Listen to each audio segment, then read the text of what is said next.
देख रहे हैं धा न्यूज और मैं हूं अभिषेक मिश्रा। पश्चिम बंगाल विधानसभा चुनाव के आखिरी चरण के लिए भी वोटिंग की प्रक्रिया समाप्त हो चुकी है। कुल मिलाकर यह कि पश्चिम बंगाल का विधानसभा चुनाव समाप्त हो चुका है। अब नतीजों का इंतजार है जो 2 मई को आना है। नतीजों से पहले जो एग्जिट पोल है, जो विभिन्न संस्थाएं, विभिन्न चैनलों के आते हैं, उसमें ममता बनर्जी को बहुमत मिलता दिख रहा है, टीएमसी को बहुमत मिलता दिख रहा है पश्चिम बंगाल में। पहले बता देते हैं 2 खास संस्थाओं के सर्वे हम बता देते हैं। रिपब्लिक सीएनएक्स टीएमसी को 138, लेफ्ट कांग्रेस को 111 से 21, माफ कीजिएगा, रिपब्लिक सीएनएक्स टीएमसी को 128 से 138, कांग्रेस और लेफ्ट 11 से 21 और बीजेपी प्लस को 138 से 148। यानी कि रिपब्लिक सीएनएक्स के सर्वे के मुताबिक बीजेपी को बहुमत मिलता दिख रहा है, अगर एग्जिट पोल की बात करें तो। टाइम्स नाउ सी वोटर के सर्वे में बीजेपी, माफ कीजिएगा, टीएमसी को 164 से 176, लेफ्ट कांग्रेस को 10 से 15 और बीजेपी प्लस को 105 से 115। यानी कि टाइम्स नाउ सी वोटर के सर्वे में ममता बनर्जी को बहुमत दिख रहा है। बाकी जो दूसरे सर्वे हैं उनमें भी कहीं ना कहीं ममता बनर्जी को बहुमत मिलता दिख रहा है। ओवरऑल जो आंकड़ा है एग्जिट पोल का, उसमें ममता बनर्जी को बहुमत मिलता दिख रहा है। टीएमसी की सरकार आती हुई दिख रही है। हालांकि यह भी दिख रहा है कि बीजेपी ने कड़ी टक्कर दी है। एग्जिट पोल हमेशा सही होते हैं, हम ये नहीं कर रहे और ऐसा होता भी नहीं है। एग्जिट पोल को लेकर एग्जिट पोल कई बार गलत भी साबित हुए हैं, ऐसे कई उदाहरण हैं, और एग्जिट पोल कई बार सही भी साबित हुए हैं। तो एग्जिट पोल के आधार पर हम बात जरूर कर रहे हैं, लेकिन नतीजे 2 मई को आएंगे। और हम बात क्या करने वाले हैं? हम बात करने वाले हैं कि नतीजों का बिहार की राजनीति पर क्या असर होगा। जो नतीजे आने वाले हैं उससे बिहार की राजनीति पर क्या असर होगा। क्या जेडीयू जश्न मनाने की तैयारी में है बीजेपी की संभावित हार पर? कौन हारेगा, कौन जीतेगा, मैं ये नहीं कर रहा हूं। मैं ये भविष्यवाणी नहीं कर रहा कि बीजेपी हार रही है और टीएमसी जीत रही है। लेकिन मैं ये क्यों कह रहा हूं कि जेडीयू जश्न मनाने की तैयारी में है बीजेपी की हार पर? अंदर खाने से कुछ बातें सामने आई हैं। और एक बड़ी जानकारी और मैं दे दूं, एग्जिट पोल को लेकर जेडीयू में चुप्पी है, जेडीयू में सन्नाटा है। बीजेपी की हार पर जेडीयू अभी कुछ नहीं बोलना चाहती। जेडीयू के नेता प्रवक्ता अभी कुछ नहीं बोलना चाहते। आलाकमान की तरफ से साफ मैसेज दे दिया गया है कि इसको लेकर नहीं बोलना है। लेकिन ऑफ द रिकॉर्ड अगर किसी से बात हुई, और बात देखिए, मैं कोई भविष्यवाणी नहीं कर रहा, ना तो मैं इन एग्जिट पोल को झुठला रहा हूं और ना ही मैं इस एग्जिट पोल को सही बता रहा हूं। मेरी अपनी जो राजनीतिक समझ है, पश्चिम बंगाल का चुनाव मैंने कवर भी नहीं किया है। खबरों में जो डाटा सामने आ रहे हैं, जो जानकारी सामने आ रही है, उस आधार पर मैं बात कर रहा हूं। तो मेरी जो राजनीतिक समझ है उस आधार पर यह पूरी रिपोर्ट मैं आपको बता रहा हूं। कोशिश होती है कि बिल्कुल सटीकता के साथ राजनीति की ऐसी बड़ी खबरें आपके बीच परोस पाऊं, रख पाऊं, और इस बार भी यही कोशिश है।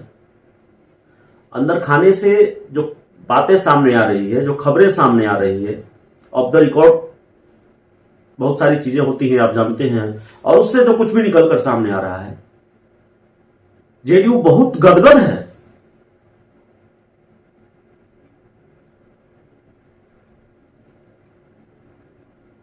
जेडीयू में कोई निराशा नहीं है कि उसके सहयोगी दल को लेकर यह कहा जा रहा है, बीजेपी को लेकर यह कहा जा रहा है कि बीजेपी हार रही है।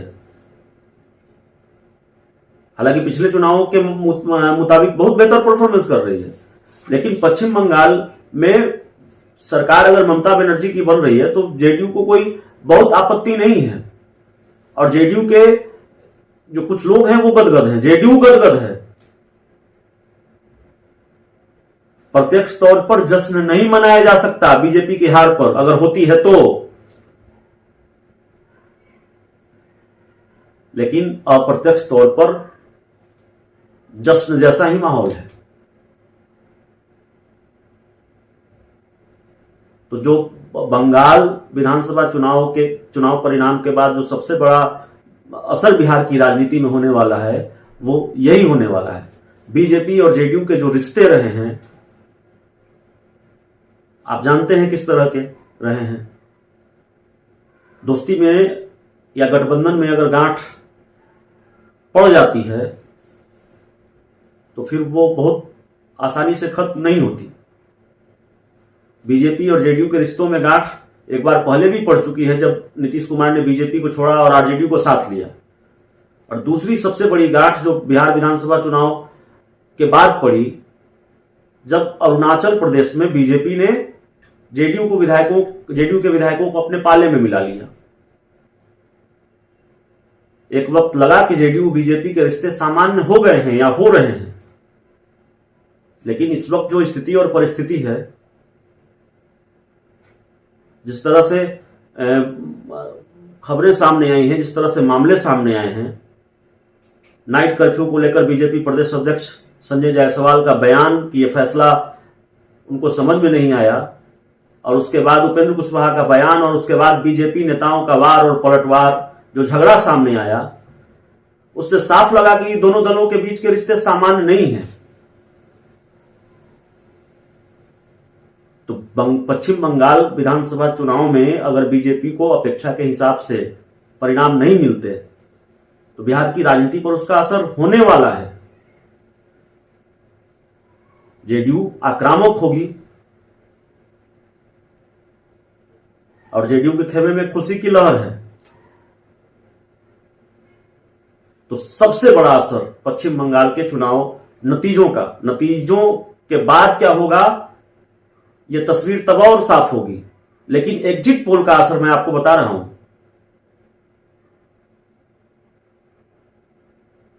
जेडीयू गदगद है। जो खबरें हैं, जो जानकारी है हमारे पास, जो इनपुट है हमारे पास, बहुत कुछ होना है। प्रशांत किशोर को लेकर भी हमने खबर दिखाई है। प्रशांत किशोर की भी एंट्री संभावित है, और जाहिर तौर पर प्रशांत किशोर अपना सबसे मुश्किल इम्तिहान, चाणक्य वर्सेस चाणक्य की लड़ाई रही है पश्चिम बंगाल का विधानसभा चुनाव। एक चाणक्य बीजेपी में अमित शाह और एक चाणक्य ममता बनर्जी के रणनीतिकार प्रशांत किशोर, दोनों के बीच टक्कर। और इसमें ममता बनर्जी के चाणक्य यानी प्रशांत किशोर अगर जीत जाते हैं तो जाहिर है बिहार की राजनीति में उनकी पूछ बढ़ेगी। जेडीयू में वापसी होगी नहीं होगी ये कह देना बहुत जल्दबाजी होगी, लेकिन प्रत्यक्ष तौर पर अप्रत्यक्ष तौर पर बिहार की राजनीति में प्रशांत किशोर का दखल होगा पश्चिम बंगाल विधानसभा चुनाव के बाद। तो इस पूरी रिपोर्ट में इतना ही, इस पूरी खबर में इतना ही, यही बड़ी जानकारी दे रही थी। और फिर कह रहा हूं, एग्जिट पोल में बीजेपी अगर हारती दिख रही है पश्चिम बंगाल का विधानसभा चुनाव, देश के दूसरे राज्यों में 5 राज्यों में विधानसभा चुनाव हुए हैं, उन राज्यों में भी बीजेपी को अगर नुकसान होता हुआ दिख रहा है तो जेडीयू गदगद है। फिर कह रहा हूं, जेडीयू गदगद है। हालांकि जेडीयू के अंदर चुप्पी है, सन्नाटा है, कोई प्रतिक्रिया सामने नहीं आ रही है, और आला कमान की तरफ से शायद निर्देश है नहीं बोलना है, लेकिन खुशी है।